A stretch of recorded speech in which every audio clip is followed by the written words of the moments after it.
اس کو دستوری سطح پر نہیں مانا، اور جب نہیں مانا تو پھر یہ اس کے سارے ثمرات ہیں۔ بلکہ اس سے آگے بڑھ کے میں آپ سے کہوں کہ جب ہم نے یہ فیصلہ کر دیا کہ مسلمانوں کی ریاست ہے، تو آگے بڑھ کے پھر ہم نے یہ بھی کیا کہ مسلمان کون ہوتا ہے یہ بھی ہم اسمبلی کی سطح پہ طے کریں گے۔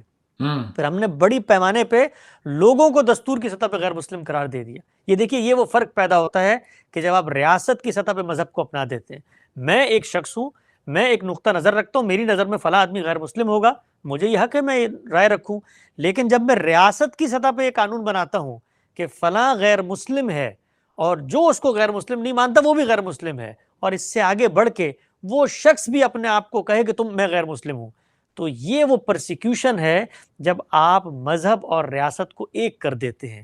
لہٰذا نیشن اسٹیٹ کا جو اصول تھا اور اس کے تحت جو جمہوری حکومت بننی تھی، اس میں ریاست کی سطح پہ مذہب کی کوئی انٹرفیرنس نہیں ہو سکتی، لیکن ہمارے یہاں ہوئی بدقسمتی سے، اور پھر اس کے نتائج بھی ہم نے بھگتے۔ تو آپ کے مطابق، میں تھوڑا کھل کے اس کو تھوڑا بیان کر دوں، آپ کے مطابق جو احمدیز پاکستان میں رہتے ہیں ان کو نان مسلم ڈکلیئر کرنا یہ اسٹیٹ کا کام نہیں تھا۔ جیسا آپ نے کہا کہ اسٹیٹ کا کوئی ریلیجن نہیں ہونا چاہیے تھا، اسٹیٹ کے لیے تمام شہری برابر ہوتے ہیں۔ شاید یہی وجہ ہے کہ آپ کو اور گاندھی صاحب کو بہت زیادہ تنقید کا سامنا کرنا پڑتا ہے پاکستان کے اندر سے۔ آپ کی اس بیانیے کو تقویت دینے والے پاکستان میں کتنے لوگ ہوں گے؟ دیکھیے، جہاں تک آپ کا اصولی سوال ہے اس کا تو دو ٹوک جواب ہے۔ ریاست کو کوئی حق نہیں ہے کہ وہ میرے پرسنل معاملات میں، میرے بلیفز میں، میرے نظریات کے بارے میں یہ فیصلہ دے کہ میں اپنی کیا شناخت قائم کروں۔ اس کا سرے سے اس کا کوئی تعلق ہی نہیں ہے۔ ریاست میں قانون کی بنیاد صرف دو چیزوں پر ہوتی ہے: کسی کی حق تلفی ہو رہی ہوگی، کسی کی جان مال آبرو کے خلاف زیادتی ہو رہی ہوگی، اس پر ریاست قانون بنائے گی۔ اس کے علاوہ اس کی جورسڈکشن ہی نہیں ہے کہ وہ یہ طے کرے کہ میں نے کیا پہننا ہے، میرے کیا نقطہ نظر ہوں گے، میری کیا شناخت ہوگی، یہ فیصلہ میں نے کرنا ہے۔ تو اس پر تو دو ٹوک جواب ہے کہ بالکل، اور یہ بات عقل بھی کہتی ہے، علم بھی کہتا ہے، اور خود ہم جب اپنی دین کی انٹرپریٹیشن بیان کرتے ہیں تو اس کے مطابق بھی یہ بات واضح ہو جاتی ہے کہ اس معاملے میں انحراف ہوا، اور اس انحراف کے بڑے شدید نتائج ہیں جو ہماری نسلیں بھگت رہی ہیں اور آگے بھی بھگتیں گی۔ یہ پہلے سوال کا جواب ہے۔ دوسری جہاں تک بات ہے کہ کتنے لوگ ہیں جو پاکستان میں اس بات کو تسلیم کرتے ہیں، بہت کم لوگ ہیں، یہ حقیقت ہے۔ اس لیے کہ ہم نے پاکستان بننے کے بعد سے جو ہماری سیاسی لیڈرشپ تھی، اس نے پوری قوم کو یہ میسج دیا کہ ملک مسلمانوں کی ملکیت ہے، اور جب آپ کی کوئی چیز ملکیت بنتی ہے تو پھر آپ وہی کام کرتے ہیں۔ آپ نے ایک دکان کھولی ہو نا، اور اس دکان کا ایک نام آپ رکھیں، اور آپ کے ساتھ کوئی اور وہ دکان کھول کے وہی نام رکھ لے اور سودا مختلف ہو، تو پھر آپ کہتے ہیں کہ بھئی یہ میری حق تلفی ہے، یہ میری شناخت پر حملہ ہے، لہٰذا میں اس کی دکان بند کرواؤں گا۔ تو یہی کام ہم نے کیا۔ ہم نے یہ کہا کہ بھئی یہ کاپی رائٹ ہے ہمارا اسلام، لہٰذا اسلام احمدی حضرات کے بارے میں یہ بات پیش نظر رہے کہ میں اپنے دینی نقطہ نظر کے لحاظ سے انہیں بالکل ایک ڈیویٹ فرقہ سمجھتا ہوں۔ میں سمجھتا ہوں کہ جو مذہبی اسلام کے نظریات ہیں وہ اس سے مختلف جگہ پہ کھڑے ہوئے ہیں، ان کے ہم نظریات کے کفر کو، ان کے اندر جو جو خرابیاں پائی جاتی ہیں بیان بھی کریں گے، لیکن مجھے یہ کوئی حق نہیں ہے کہ میں ان کے بارے میں یہ فیصلہ کروں کہ تم اپنے آپ کو یہ کہو۔ لیکن ہماری سیاسی لیڈرشپ نے یہ فیصلہ کیا، لہٰذا وہاں پر اکثریت کی بھی یہی رائے ہے۔ آپ ابھی بھی چلے جائیں پاکستان میں، اکثریت اسی رائے کی تائید کرتی۔ بہت خوب۔ ایک سوال میں آپ سے پوچھنا بھول گیا، وہ دو قومی نظریے کے حوالے سے۔ آپ نے کہا کہ صرف تاریخ کی سطح تک ہم اپنے بچوں کو یہ پڑھاتے ہیں کہ یہ ریاست وجود میں آئی اس نظریے کی بنیاد پر۔ تو آج جب پاکستان کے اندر آپ اپنے بچوں کو پڑھائیں گے کہ دیکھیں جی دو قومی نظریہ یہ ہے، ہندو اور مسلمان دو الگ الگ قومیں ہیں، ان کے ہیروز الگ ہیں، ان کی تاریخ الگ ہے، ان کا کھانا پینا الگ ہے، یہ کبھی ساتھ میں نہیں رہ سکتے، اس کا اثر آپ کے اپنے معاشرے پر کیا پڑے گا؟ وہ جو لاکھوں کے اندر غیر مسلم اور خاص طور سے ہندو جو پاکستان میں رہتے ہیں، کیا آپ کو نہیں لگتا کہ اس بیانیے کے چلتے اور بچوں کے اندر یہ تعلیم دینے سے ان کے لیے غیر مسلمز کے دل میں، مسلمز کے لیے غیر مسلمز کے دل میں، خاص طور سے جو ہندوز ہیں ان کے لیے ایک تعصب، ایک نفرت کا جو عنصر ہے وہ ان کے دل میں بٹھایا جائے گا؟ جی، جس طرح پڑھایا جاتا ہے اس سے تو بیٹھتا ہے، اس میں کوئی شبہ نہیں ہے، لیکن اگر آپ کسی قوم کی اپنی بنیادوں کو محض تاریخی مطالعے کے طور پہ بچوں کو پڑھانا چاہتے ہیں تو اس میں کوئی حرج کی بات نہیں. مثلا آج امریکہ میں رہتے ہیں, یہاں پر سب جانتے ہیں کہ جو اسپینش یہاں پر آباد ہیں ان کی سویلائزیشن ہم سے مختلف ہے, ان کی تہذیب مختلف ہے, ان کے میوزک کا ٹیسٹ مختلف ہے, ان کی گیمز کی چوائسیز مختلف ہیں, ان کے لیڈرز مختلف ہیں, ان کی زبان ہم سے مختلف ہے, ان کی شکل ہم سے مختلف. یہی معاملہ افریقن امریکنز کا ہے. تو سوسائٹی کے اندر یہ ہوتا ہے, دنیا کے اندر بھی یہ ہوتا ہے. یہ مسئلہ کب بنتا ہے؟ یہ مسئلہ اس وقت بنتا ہے کہ جب آپ کسی خاص نظریے کے تحت یہ بچوں کو تعارف کرا رہے ہوتے ہیں. تو ہمارے ہاں یہ بدقسمتی ہے. آپ تعارف کرائیں مسلمان بچوں کو کہ جی ہم سب پہلے ہندوستان میں آباد تھے اور وہاں پر مختلف قومیں رہتی تھیں, لیکن ہمیں یہ محسوس ہوا کہ ہماری قوم اپنے نظریات کے لحاظ سے, اپنی تہذیب کے لحاظ سے, اپنے کلچر کے لحاظ سے مختلف ہے. تو ہمارے بانیوں نے اس زمانے کے اندر, دنیا کے اندر اس اصول کو مانا جا چکا تھا. تو ہم نے یہ کہا کہ ہم بھی ہر تعریف پر جو قوم کی ہوتی ہے پورا اترتے ہیں, لہٰذا ہمیں الگ ملک دیں. تو آج ہم یہاں پر آباد ہیں, اس اصول پر آباد ہیں کہ یہاں پر اور بھی قومیں ہوں گی, ہم ان کا احترام کریں گے. تو اس اصول پہ آپ نظریے پڑھائیے, کوئی مسئلہ نہیں ہے, لیکن ہم اس اصول پہ نہیں پڑھاتے.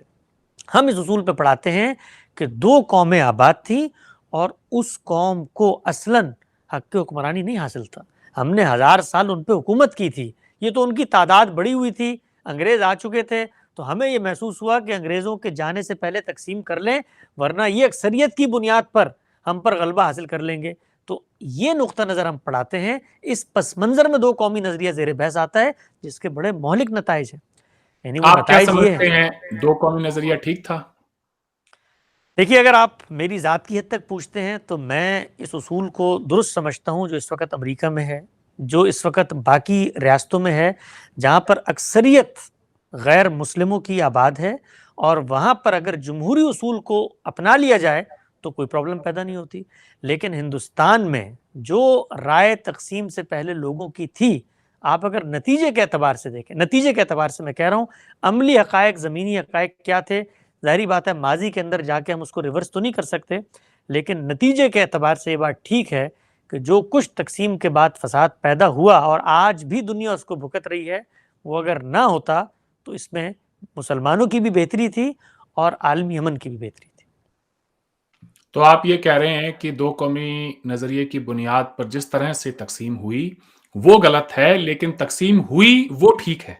یعنی تقسیم ایک عملی حقیقت تھی. دیکھیے, ٹھیک اور غلط کا فیصلہ ہم آج بیٹھ کے نہیں کر سکتے, کیونکہ اس زمانے کی جو سیاسی سماجی حرکیات ہوتی ہیں اس کا آپ مستقبل میں بیٹھ کے ماضی کا تجزیہ نہیں کر سکتے. ہاں, یہ ضرور کہہ سکتے ہیں ہم کہ اگر مسلمان لیڈرشپ وہاں رہنے کا فیصلہ کر لیتی تو پھر اس بات کا امکان تھا کہ جو دنیا میں ماڈلز موجود ہیں جمہوری اصول پر, ہم اس کو اپناتے. تو ہم نے اس کو وہاں پر فیصلہ نہیں کیا تو کم سے کم اپنے ملک میں کر لیتے. تقسیم ہو گئی تھی تو اس نظریے کو وہاں تو اپنا لیتے, وہاں بھی نہیں اپنایا گیا.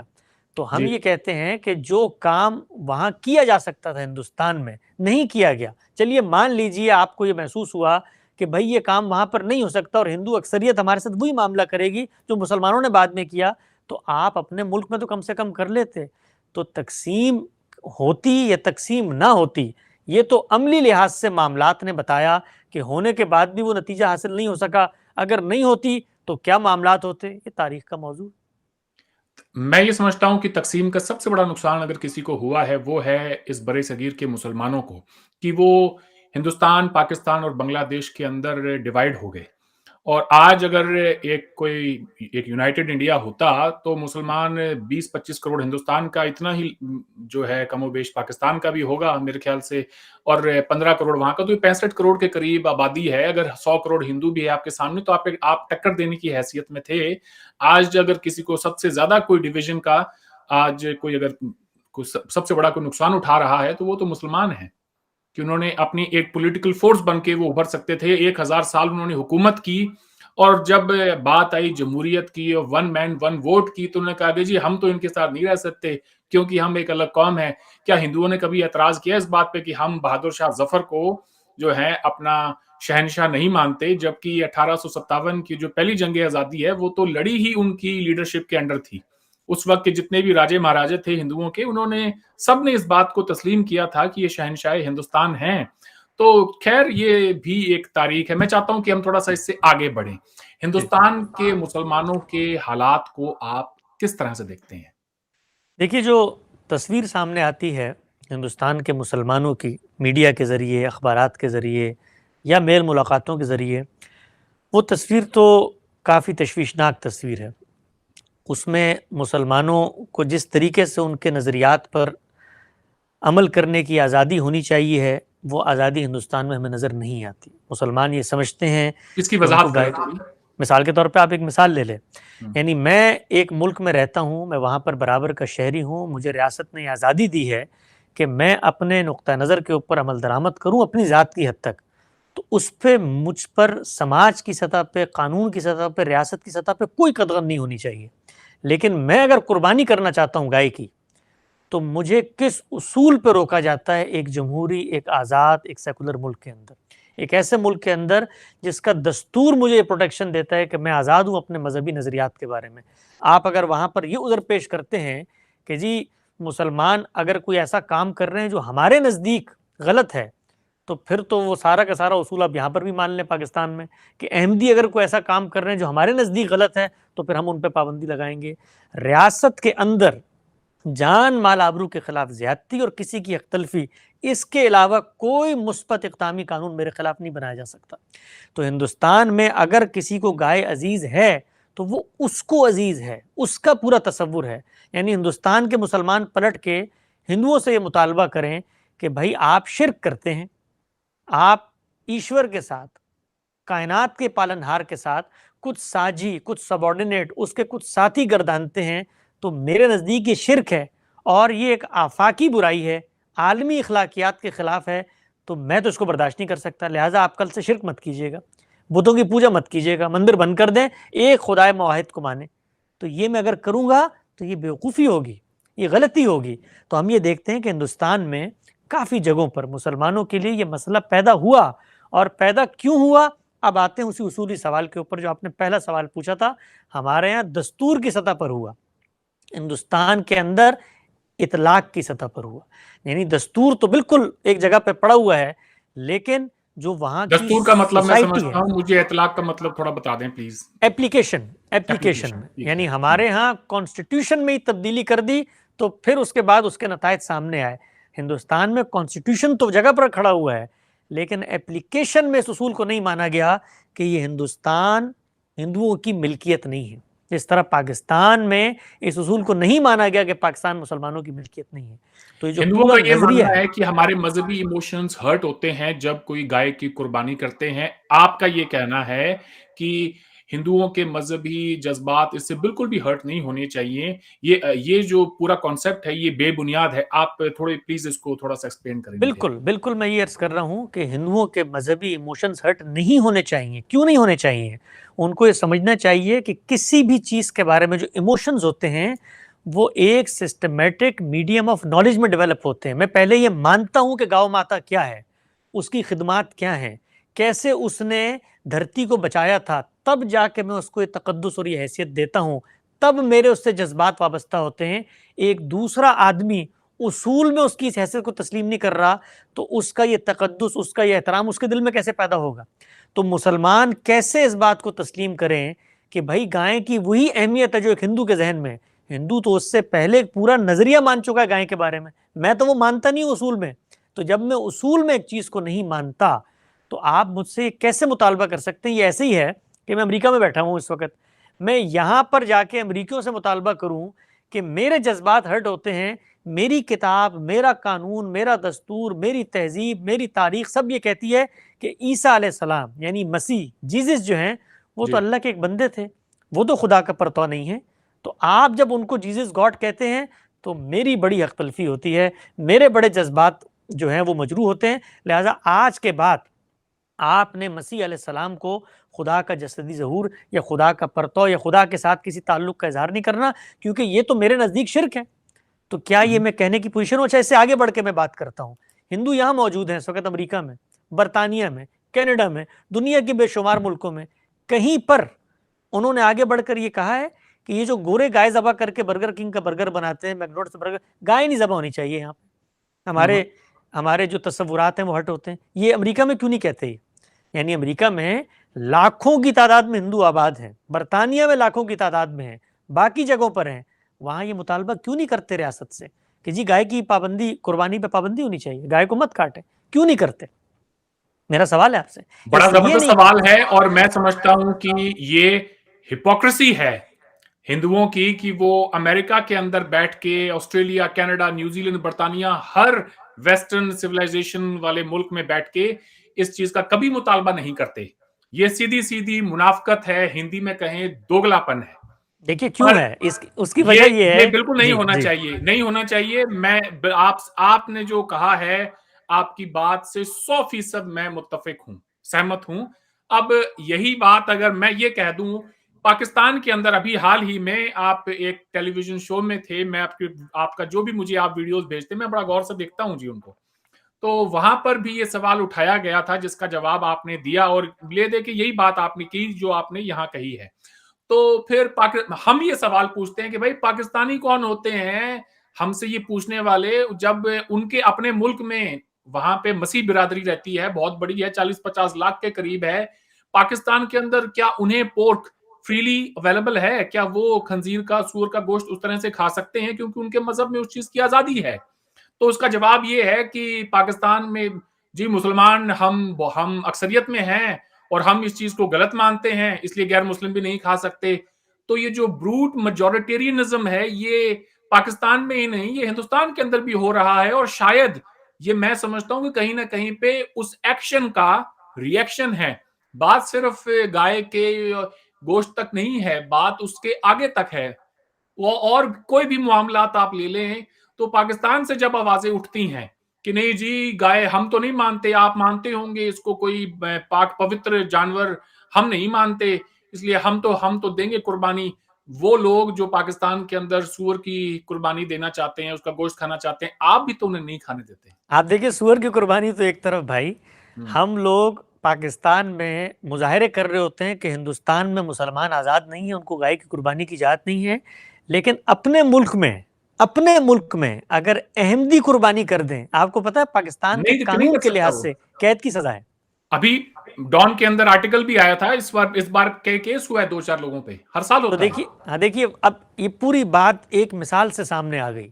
اس مثال سے جو چیز سمجھ میں آئی، وہ بات ہی سمجھ میں آئی کہ جب تک سماج کا شعور اس جگہ پر پہنچ کر اس حقیقت کو تسلیم نہ کرے، آپ اوپر سے جو کچھ کر دیں اس کا اثر نیچے نہیں آتا. ہندوستان اور پاکستان یہ حقیقت ہے کہ جس طریقے سے مسلمانوں نے وہاں طاقت کر کے، حملہ کر کے 1000 سال حکومت کی، تو اس کا ایک رد عمل ہندوؤں کے دل و دماغ میں موجود تھا. اس زمانے کی جو ان کی لیڈرشپ تھی، کانگریس کی لیڈرشپ، ان کا ایک ورلڈ ویو تھا، وہ دنیا کو دیکھ رہے تھے، وہ باہر سے پڑھ کر آئے ہوئے تھے. انہوں نے سمجھا کہ شاید ہم یہ کام کر دیں تو یہ دونوں طرف کے لوگ اس کو حقیقت میں تسلیم کر لیں گے. ہم مسلمان یہ سمجھتے تھے کہ دنیا میں حق حکمرانی صرف ہمارے پاس ہے، پوری دنیا میں غیر مسلم ہمارے باج گزار بن کے رہیں گے، ہمارے غلام بن کے رہیں گے. 1000 سال ہم نے یہاں حکومت کی ہے، اور بھی کرتے اگر موقع ملتا. چلو اس وقت یہ اکثریت میں ہے، چلو ایک سائٹ پہ ملک بنا کے وہاں پہ حکومت کرتے ہیں، وہاں بھی نہیں رکے. ویسے آپ دیکھیں ہم نے وہاں سے بھی کافی کچھ کیا، افغانستان کی طرف کیا، باقی جگہوں کی طرف کیا، تو نفسیات تو وہی تھی. اور وہاں پر کیا ہوا؟ وہاں پر یہ تھا کہ بھائی ہمارے اوپر آ کے انہوں نے حکمرانی کی، اتنا عرصہ حکمرانی کی، اب ہمیں موقع ملا ہے، اکثریت میں ہم ہیں، تو ان کو کیسے ہم اجازت دیں جنہوں نے آ کر ہمارے یہاں پر سومنات کے مندر ڈھائے تھے کہ اب یہ آزادی سے ہمارے ملک میں. تو وہ جو اصول تھا نیشن اسٹیٹ کا، اس کو دونوں جگہ پر نہیں اپنایا گیا. ہماری پوری گفتگو کا جو خلاصہ ہے وہ ایک مثال سے واضح ہوتا ہے. ہمارے ہاں کانسٹیٹیوشن میں اس کی نفی کر دی گئی، اور وہاں پہ کانسٹیٹیوشن کو تو نہیں چھڑا جا سکا، اس کی بھی بڑی وجوہات ہیں کیوں نہیں چھڑا جا سکا، لیکن وہاں پر اطلاق میں اس بات کو نہیں تسلیم کیا گیا کہ مسلمان بالکل ہندوستان کے ویسے ہی برابر کے شہری ہیں جس طرح میں یہاں کا ایک شہری ہوں. برابر کا شہری تو ہندوستان کا مسلمان خود بھی اپنے آپ کو بنانا نہیں چاہتا. ایک اعتراض جو ہندوؤں کی طرف سے اٹھایا جاتا ہے کہ بھائی جب نیشن سٹیٹ کی بنیاد پر ہندوستان وجود میں آیا، ایک کانسٹیٹیوشن بنا اس کا، تو مسلمانوں کو بھی چاہیے تھا کہ وہ اس میں پورے دل و جان سے اس میں شریک ہوتے، اور یہ کہتے کہ ہاں ہم مسلمان ہیں لیکن اب ہم ہندوستانی ہیں. تو جو کامن لا ہے ہمارے یہاں پر، جس کے اندر سکھ، ہندو، پارسی، جین، عیسائی سارے ہیں سوائے مسلمانوں کے. مسلمان بھی تو اپنا مسلم پرسنل لا بورڈ 1937 کا انگریز کے زمانے کا دیا ہوا لے کے بیٹھے ہیں، اور ان سے کوئی کہہ دے کہ آپ یونیفارم سول کوڈ کا ہمارے یہاں مطالبہ ہوتا ہے، آپ نے سنا بھی ہوگا، تو وہ کہتے ہیں نہیں جی ہم شریعت میں مداخلت پسند نہیں کریں گے. آپ نیشن سٹیٹ میں بیٹھے ہیں, اگر آپ کو شریعت اتنی ہی پیاری تھی تو آپ کو یا تو پاکستان چلے جانا چاہیے تھا جب پاکستان وجود میں آیا, اور اگر نہیں گئے تو اس ملک میں یہ تو ہمارے کانسٹیٹیوشن میں لکھا ہوا ہے کہ آج نہیں تو کل وہ دن آئے گا جب ہم سارے مل کر ایک آئین بنائیں گے, یہاں پہ ایک یونیفارم سول کوڈ ہوگا اور اس کے اندر تمام لوگ اس میں شامل ہوں گے. مسلمان آج تک اس میں شامل نہیں ہے, اور اس کی وجہ وہ یہ دیتے ہیں کہ جی ہاں یہ تو سیدھی سیدھی ہماری شریعت میں مداخلت ہے. اور ہمارے جو دینی علماء ہیں ان سے جب یہ سوال پوچھا جاتا ہے تو وہ اور ان سے کوئی انہیں یہ کہتا ہے کہ جی سول میٹرز میں تو آپ کو شریعت چاہیے, کرمنل میٹرز کے اندر آپ کو انڈین پینل کوڈ چاہیے, وہاں پر شریعت کیوں نہیں لیتے ہیں؟ شریعت اگر ایک مکمل جو ہے قانون ہے جس کے اندر کوئی ترمیم نہیں کی جا سکتی, اللہ کا قانون ہے, تو پھر ایسا کیوں ہے کہ سول میٹرز میں تو آپ شریعت لیتے ہیں, کرمنل میٹرز میں جہاں پہ ہاتھ کاٹنے کی سزا ہو یا کچھ اور ہو, سخت سزا کا پروویژن ہو, وہاں پر آپ جو ہے انڈین پینل کوڈ لیتے ہیں؟ تو یہ بھی تو منافقت ہے نا کہیں نہ کہیں. دیکھیے اس میں دو چیزیں ہیں, دو کو بھی سمجھنا چاہیے. ایک چیز یہ ہے کہ پارلیمنٹ کے پاس یہ اختیار ہے کہ وہ کسی چیز کو قانون کا درجہ دے. جب ہم اپنی ریاست میں قوانین بناتے ہیں تو قوانین دو طرح کے ہوتے ہیں. ایک چیز ہے میرا پرسنل بلیف, وہ کوئی ہندو کا مختلف ہو سکتا ہے, کسی مسلمان کا مختلف ہو سکتا ہے, کسی اور مذہب سے تعلق رکھنے والے شخص کا مختلف ہو سکتا ہے. آپ ریاست کی سطح پہ قانون سازی کرتے ہیں تو پہلا سوال یہ اٹھتا ہے اس قانون سازی کرنے سے پہلے کہ کیا آپ کسی کے پرسنل بلیفز کے اندر مداخلت تو نہیں کر رہے, کسی کے پرسنل معاملات میں مداخلت تو نہیں کر رہے. اگر اس سوال کو وہاں پر حل کر لیا جائے تو پھر یہ آگے کی بحثیں نہ ہوں. میں مثال دیتا ہوں آپ کو. میں اس وقت امریکہ میں موجود ہوں. امریکہ کے اندر انہیریٹنس کا ایک لا ہے, ہر اسٹیٹ کا اپنا ایک لا ہے. انہیریٹنس کے لا کا مطلب یہ ہے کہ جب میں یا کوئی شخص دنیا سے رخصت ہوگا تو میری جائیداد کیسے تقسیم ہوگی, اس کے لیے ریاست کی سطح پہ قانون سازی ہوئی ہوئی ہے. میں اس قانون سازی کو غلط سمجھتا ہوں. کیوں غلط سمجھتا ہوں؟ اس لیے کہ میں یہ سمجھتا ہوں کہ میں نے اپنا مال اپنے دینی اصولوں کے مطابق تقسیم کرنا تھا. ریاست کا یہ کوئی حق نہیں تھا کہ اس معاملے میں آ کر کوئی قانون بنائے. یہ قانون میری ثوابدید پہ چھوڑ دینا چاہیے تھا. ہاں اگر آپ یہ کہتے ہیں کہ کسی نے اس بات کا اعلان ہی نہیں کیا کہ وہ کس مذہب پر ہے, اب مال بچ گیا ہے تو اب ریاست کے اصول پہ تقسیم کرے, آپ کر لیں قانون سازی اس کے اوپر, مجھے کوئی اعتراض نہیں ہوگا. لیکن آپ یہ کہیں کہ تمام شہری مرنے کے بعد اپنی انہیریٹنس ایسے تقسیم کریں گے تو یہ میرے پرسنل معاملات میں مداخلت ہے. یہ میں کسی مسلمان کے لیے نہیں کہہ رہا, کسی مسیحی کے لیے بھی برداشت نہیں کروں گا, کسی ہندو کے لیے بھی برداشت نہیں کروں گا. اگر ہندوتوا یا ہندوازم یا ان کے نقطہ نظر میں انہیریٹنس کسی قاعدے سے تقسیم ہوتی ہے تو میں امریکہ میں ان کے حق میں آواز اٹھاؤں گا کہ اس لا کو بدلنا چاہیے ہے. یہ پرسنل معاملات میں انٹرفیرنس ہے, ریاست کا کوئی حق نہیں ہے کہ وہ اس چیز کو طے کرے. اسی طریقے سے میں طلاق دیتا ہوں, میں نے طے کرنا ہے کہ طلاق کیسے دی جائے گی. آپ کا کوئی حق نہیں ہے کہ آپ آ کر مجھے بتائیں کہ تمہارے مذہب میں صحیح طلاق دینے کا طریقہ یہ ہے. میں مذہب کی غلط انٹرپریٹیشن کو اپنا رہا ہوں گا. میں مثال کے طور پر یہ سمجھتا ہوں کہ میرا جس امام پر, میرا جس فقیہ جس کے دلائل پر اطمینان ہے, مجھے لگتا ہے کہ 3 طلاقیں 3 ہوتی ہیں. ریاست کا کوئی حق نہیں ہے کہ وہ آ کر کہے کہ 3 نہیں ہوتی. اسی طریقے سے جو کچھ پچھلے دنوں ہوا اس کیس کے اندر, میرے خیال سے آپ کا پوائنٹ آ گیا. I get your point. آخری مثال میں دے دوں, ریاست کا کوئی حق نہیں کہ وہ یہ طے کرے کہ اسلام میں حجاب لازم ہے کہ نہیں ہے. یہ فیصلہ میں نے کرنا ہے, آپ کا اس سے کوئی تعلق نہیں ہے. البتہ آپ کوئی قانون بناتے ہیں کہ اسکول کا یونیفارم یہ ہوگا, تو قانون بناتے ہوئے یہ چیز ضرور ملحوظ رکھیں کہ میرا کوئی دینی نظریہ اور وہ قانون آپس میں ٹکرانا نہیں چاہیے. اس حساب سے ٹیکسیشن جو ہے ہمارے یہاں پہ جس طرح سے کی جاتی ہے, ہمارے یہاں پہ جس طرح سے آپ یہ کہیں کہ ہمارے یہاں پہ جو سودی نظام ہے, جس طرح سے انٹرسٹ لیا جاتا ہے بینکنگ کے اندر, اور پوری دنیا کے اندر بینکنگ سسٹم ایک موجود ہے. اگر کل کو مسلمان کہے جی ہم تو اس کو نہیں مانتے ہیں کیونکہ سود ہمارے نزدیک حرام ہے, ہمارے نزدیک طلاق دینے کا یہ طریقہ ہے, ہم تو نہیں دینے دیں گے. لیکن نیشن سٹیٹ کے اپنا آئین بنانے کا حق بھی اس نیشن کو ہے, اس کی اکثریت کو ہے, اس کے الیکٹڈ ممبران کو ہے. تو وہ حق بھی آپ ان سے نہیں چھین سکتے کہ یہ جی ہمارے مذہب کے اندر کانفلکٹ آتا ہے. تو یہ اگر آپ آج میں لسٹ بنانے بیٹھوں کہ جی نیوزی لینڈ کے اندر یا امریکہ کے اندر اگر کوئی ہندو ہو یا کوئی مسلم ہو، ان کے جو اینشنٹ کوڈ آف لائف ہے اس کے مطابق، ان کے ہسٹوریکل جو ٹیکسٹ ہیں ان کے جو مذہب کے، اس کے مطابق کہاں کہاں کانفلکٹ ہے، تو میں تو یہاں پہ بکھیڑا کھڑا کر یہاں پہ کر سکتا ہوں نہیں، اوور بالکل نائٹ. بالکل آپ بھی کر بالکل سکتے ہیں. تو بالکل ملک اس طرح سے تو نہیں چلتے. بالکل بکھیرا کھڑا نہیں ہوگا.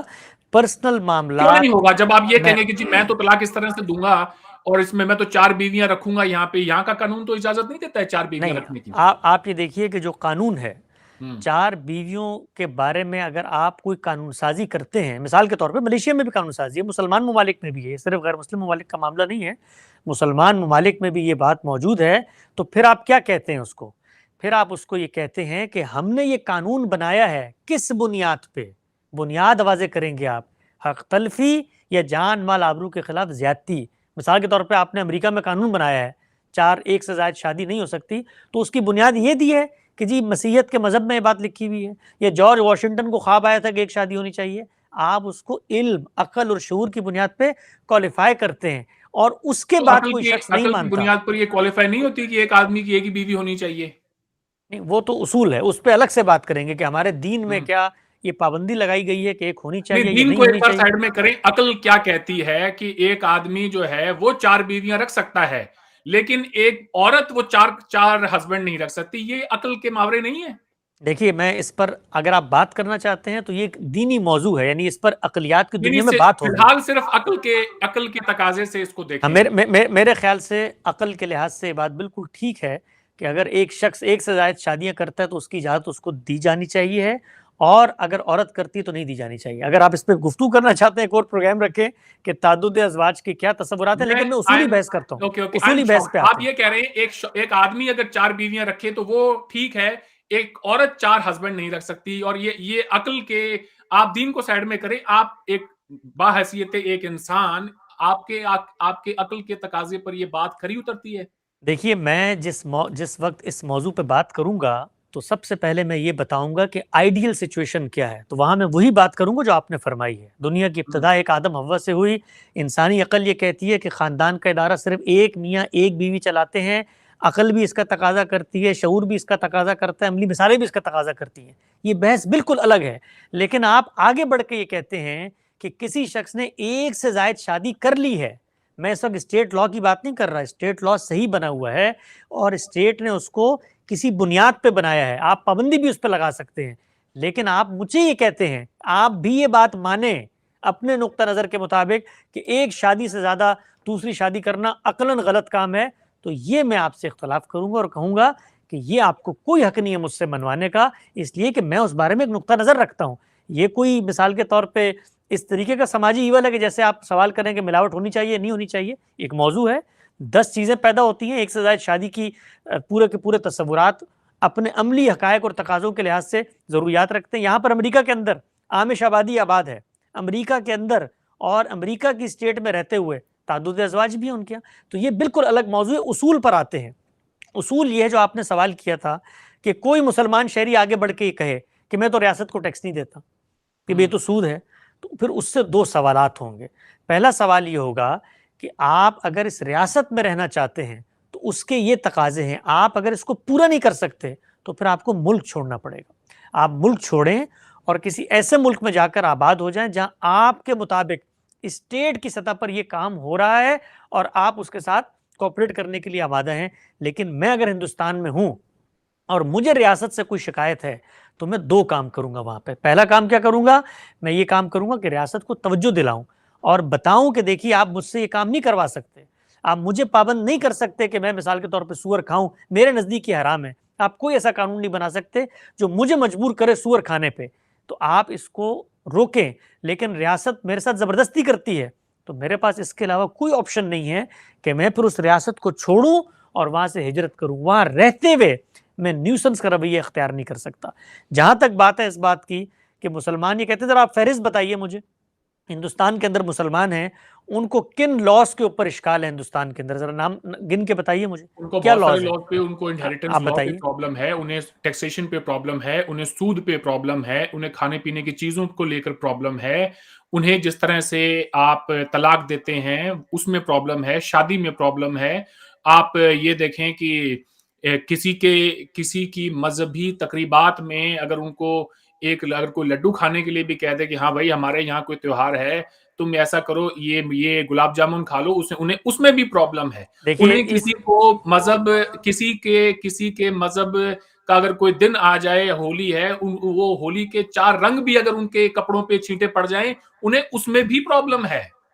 میں اگر آپ کو گنانا شروع کروں گا پروگرام ختم ہو جائے گا. اس پرابلم کا تعلق، میں آپ کو سچی بات بتاتا ہوں، اس پرابلم کا تعلق مسلمانوں کی مذہبی فکر سے ہے. وہ فکر ہندوستان کے مسلمان اپنائیں گے تو پرابلم پیدا ہوگا. وہ امریکہ میں یہ سارے پرابلم امریکہ میں مسلمانوں کو پیش آتے ہیں.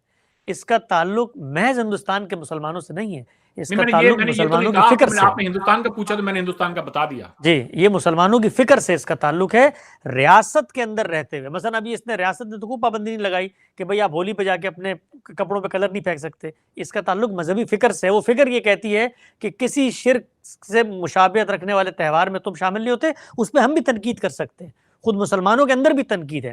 جو ہم اصولی بحث کر رہے تھے اس پر رہی ہے. وہ اصولی بحث کیا ہے؟ وہ اصولی بحث یہ ہے کہ ریاست یہ طے نہیں کرے گی کہ مثلاً میرا حجاب اگر میں نے لینا ہے تو حجاب کی ڈیفینیشن کیا ہے.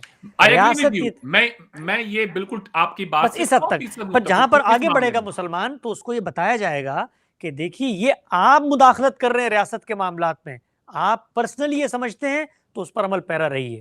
جدید دنیا کے اندر یہ جو سود جس کو کہا جاتا ہے، اس کی تعریفیں بڑی بدل چکی ہیں، اس کے اطلاق بڑے بدل چکے ہیں. یہ وہ سود نہیں ہے جو بینکوں میں ہم آج دیکھتے ہیں، جو اس سے پہلے مہاجنی طور پہ ہوتا تھا. تو وہاں پر مسلمانوں کی اس چیز کی تربیت کی ضرورت ہے. وہ ریاست بھی کرے گی، وہ تعلیم کے ادارے بھی کریں گے، ان کو بٹھائیں گے، ان کو بتائیں گے کہ دنیا کی معیشت کیسے چلتی ہے. یہ درہم دینار کا دور نہیں ہے. یہ معیشتیں عالمی طاقتیں چلا رہی ہوتی ہیں، اور جس چیز کو تم غلط سمجھ رہے ہو خود اپنے اصولوں میں جا کر دیکھو، یہ وہ چیز نہیں ہے جو یہاں پائی جاتی ہے. اور وہاں پر بھی میں کہوں گا دنیا کی کوئی ریاست آسمان سے نہیں اترتی. ہر قانون پہ تنقید کا حق ہے. مسلمان کریں، ہندو کریں، ریاست کو ان کو مطمئن کرنا ہے. اور مطمئن وہ کیسے کرے گی؟ یہ بتا کر کہ جو قانون میں نے بنایا ہے وہ یا تمہاری یک تلفی کو روک رہا ہے یا تمہاری جان مال آبرو کے خلاف زیادتی کو روک رہا ہے. اور ہم اگر مسلمان ہیں تو آگے بڑھ کے مجھے یہ کہنے کا حق دیجئے کہ ہم یہ کہنے کا بھی حق رکھتے ہیں کہ ہم سے آپ اگر ٹیکس لینا چاہتے ہیں تو پھر ہمارے نقطہ نظر کے مطابق ٹیکس لیں. وہ آپ کے موجودہ ٹیکسیشن سے کافی زیادہ ہے ویسے، آپس کی بات میں بتا رہا لیکن ہوں، جو بھی ہو، لیکن یہ حق بھی میں رکھتا ہوں. کسی یہ کے حق بھی میں مذہبی امریکہ میں روایات بھی کو رکھتا لے ہوں. یہ کے حق پالیسی نہیں بنتی ہے. ملک کی پالیسی بنتی ہے ایک اپنے لیول کے اوپر، اس میں کوئی بھی ریلیجن کی دخل اندازی ٹھیک نہیں ہے. ہمارے یہاں پہ بھی بہت سارے چینجز آئے ہیں. ہومو سیکشولیٹی کا ایک لا تھا 377 جس کو ہمارے سپریم کورٹ نے ایبروگیٹ کیا، اور آج اب وہ دھیرے دھیرے جو دنیا بھر کے پیمانے ہیں، گلوبل جو سٹینڈرڈز ہیں، اس کے مطابق ہم کیچ اپ کر رہے ہیں. مسلمانوں کو اس میں بھی بہت بڑا اعتراض ہے، بہت ساری چیزوں سے اعتراض ہے. کہنے کا میرا جو مقصد ہے وہ یہ ہے صاحب، ایک ملک کے اندر ایک ہی نظام ہوگا.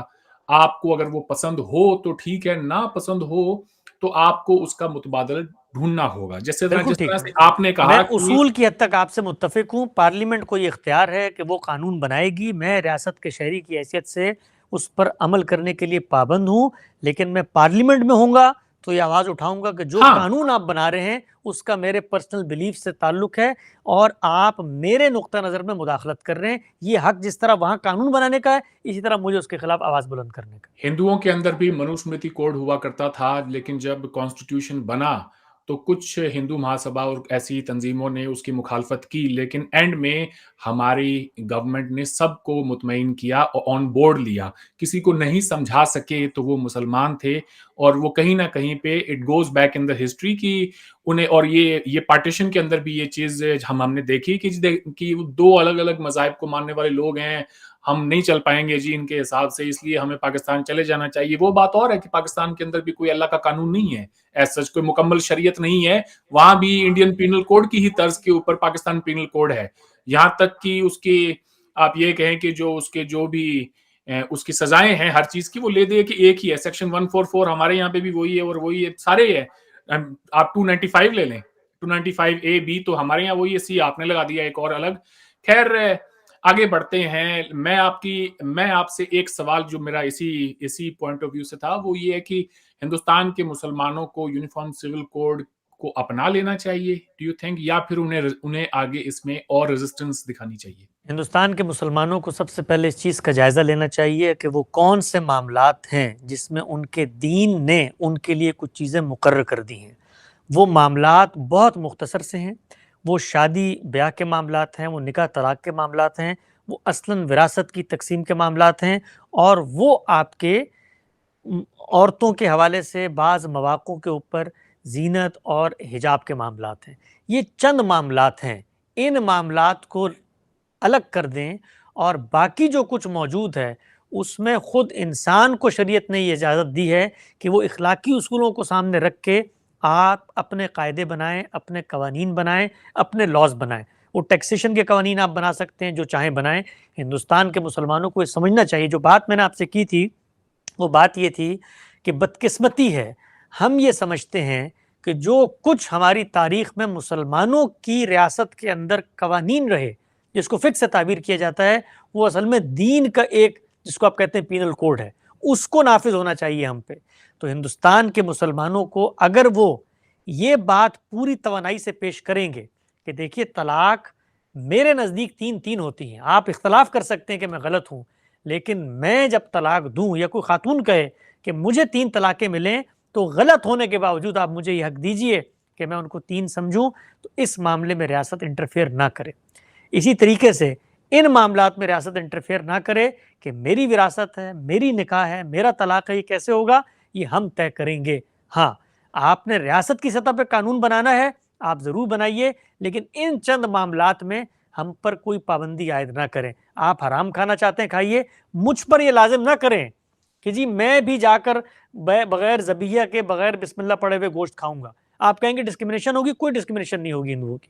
جس طرح ہندوؤں کی کوئی ڈسکرمنیشن نہیں ہوتی, نماز نہ پڑھ کے. میرے خیال سے اگر کوئی بسم اللہ پڑھ کے اور اگر اپنا کوئی گوشت کھانا چاہتا ہے تو کوئی پرابلم نہیں ہونی چاہیے اس میں, جس طرح سے چاہے حلال کریں.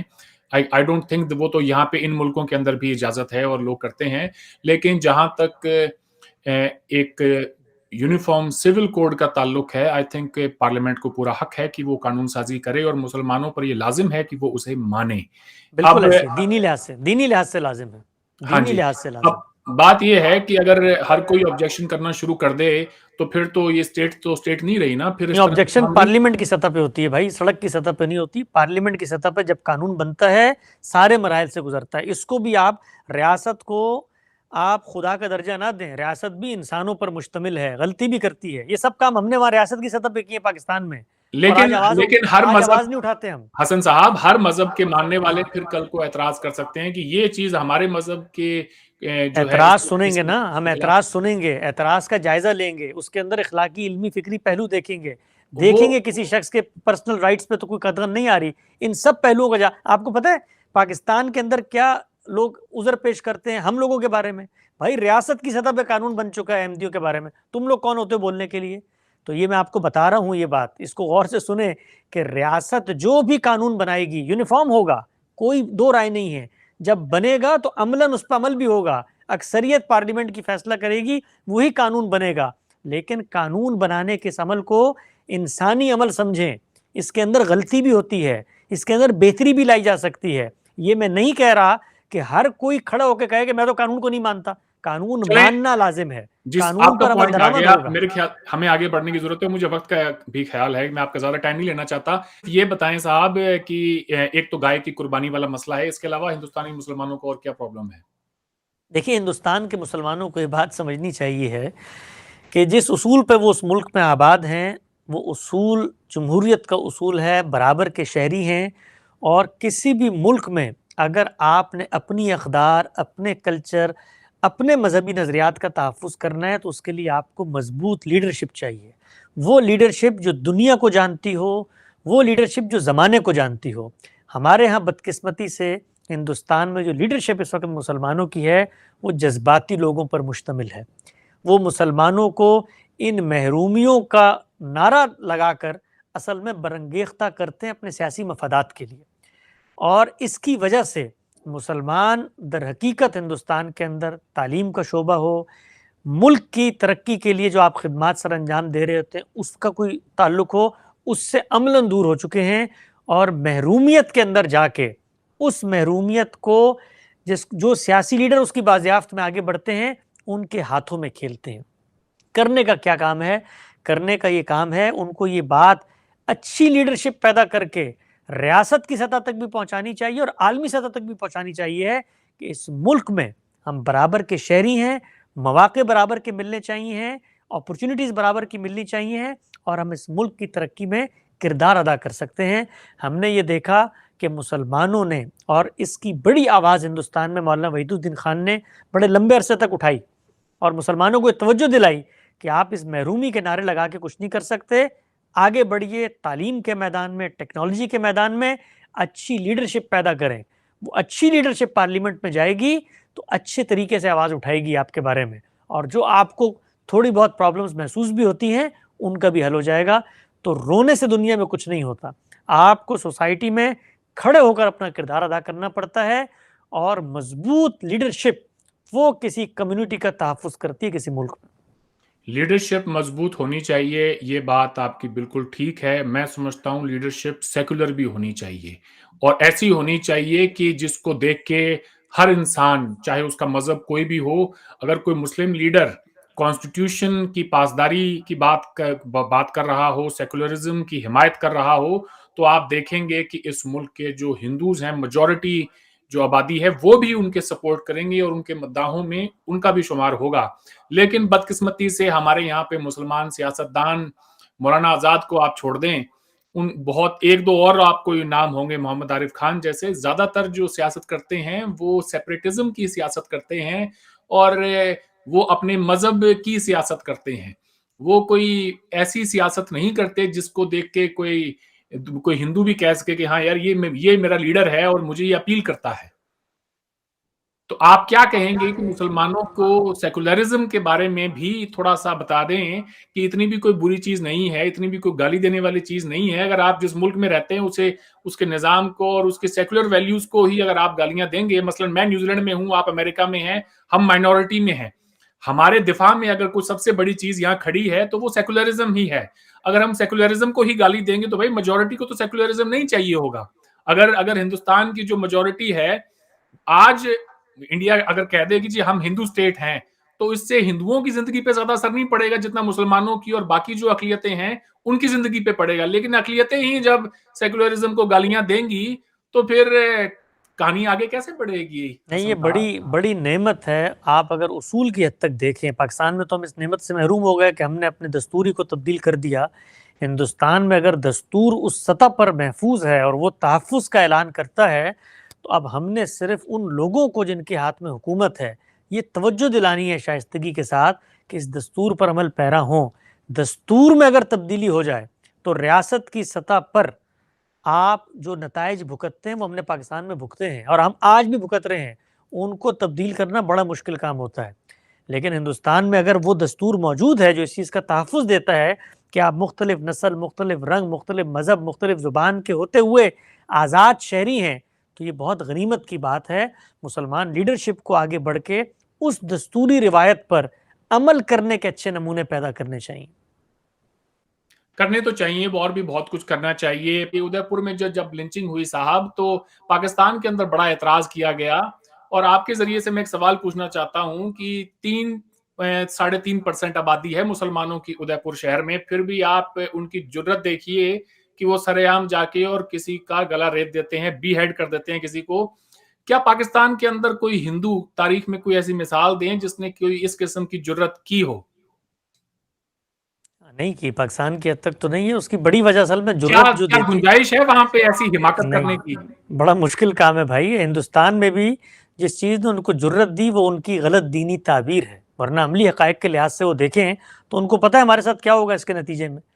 تو وہی میں آپ سے عرض کر رہا تھا کہ یہ مسئلہ ہر پہلو سے ہے، یعنی مسلمانوں کی جو دینی فکر ہے وہ دینی فکر صرف وہاں پر نہیں۔ میں آپ کو دلچسپ بات بتاتا ہوں کہ بڑی تعداد میں عرب ملکوں سے اسکینڈینیوین کنٹریز نے اپنے ہاں لوگوں کو اسائلم دیا۔ اچھا وہاں جب ان کو اسائلم دیا تو ہونا تو یہ چاہیے تھا نا کہ وہ ان کے شکر گزار ہوں، ان کے بارے میں یہ کہیں کہ بھائی ہمارے پاس نہ سر چھپانے کی جگہ تھی، نہ ہمارے پاس ریاست تھی، آپ کا شکریہ، آپ نے ہمیں جینے کا موقع فراہم کیا۔ وہ انہوں نے وہاں جا کر خلافت کے احیاء کی تحریکیں چلانا شروع کر دی۔ یہ امریکہ میں ہم رہتے ہیں، اس امریکہ کے اندر آپ جانتے ہیں کہ جو کچھ امریکہ میں ہوا اس کے لیے جو مہمیز فراہم کی، جو بنیاد فراہم کی جن لوگوں نے، یہ جو ابھی ISIS میں عراق کے اندر اور شام کے اندر سینکڑوں کی تعداد میں یہاں کے شہری، مسلمان شہری یورپی ملکوں کے، امریکہ کے، وہ وہاں گئے۔ کیسے گئے؟ یہاں کی مسلمان مذہبی جو جماعتیں ہیں، جو مسجدیں ہیں، وہاں پر یہ کچھ پڑھایا جاتا ہے ان کے بارے میں۔ تو ہم لوگ حقیقت میں اصل میں تسلیم نہیں کرتے، اور اس کے پیچھے کیا ہے؟ غلط دینی فکر۔